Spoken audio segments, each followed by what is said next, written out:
السلام علیکم ګرانو دوستانو، امید لرم چې روغ او جوړ به یاستئ دوستانو نن زه په ډیر زیات خوندوره ویډیو کې راغلی یم دوستانو.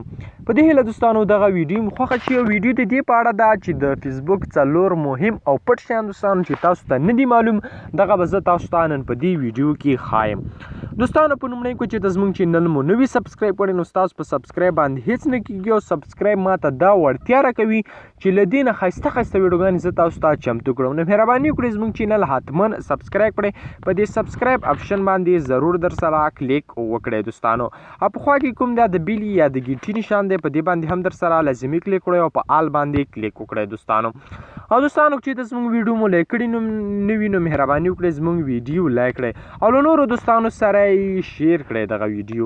نو دوستانو را درومو ویډیو شروع کوو. ویډیو ډیره نه اوږدو، د فیسبوک 4 مهم او پټ شیان. نو دوستانو هغې نه مخکې به تاسو خپل فیسبوک ور خلاص کړئ. کله مو چې فیسبوک خلاص کو په خوا کې دغه 3 ټکي یا نشانې دي، په دې باندې به تاسو کلیک وکړئ.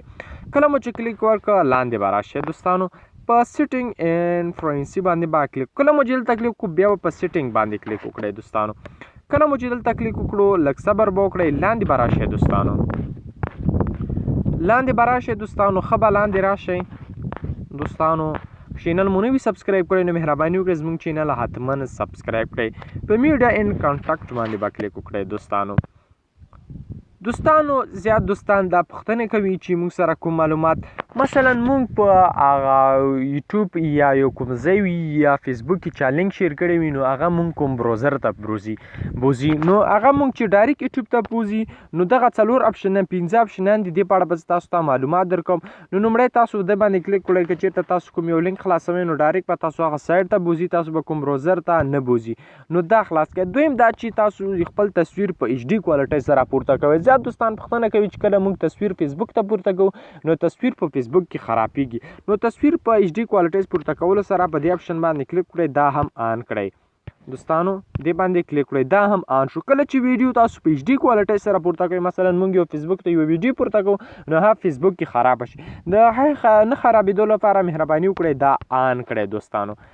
دا آن کړئ دوستانو. بله دا ده چې آټو پلی مثلا مو زیات دوستان دا پوښتنه هم کوي چې کله موږ فیسبوک کې ګرځو مثلا نو هلته چې دی موږ اتوماتیک ډول چې دی ویډیو پلی کېږي.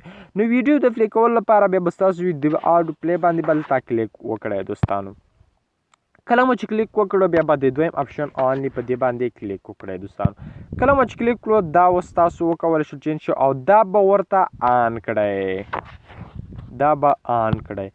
دغه دوستانو د فیسبوک هغه نوي اپشنان چې ما تاسو ته وښودل، په دې هیله چې ویډیو مو خوښه شوي وي. که ویډیو مو خوښه شوي حتما یې در سره لایک او شیر کړئ. معراج خان ټیکنیکل یوټیوب چینل ضرور سبسکرایب کړئ. مننه، خوشحاله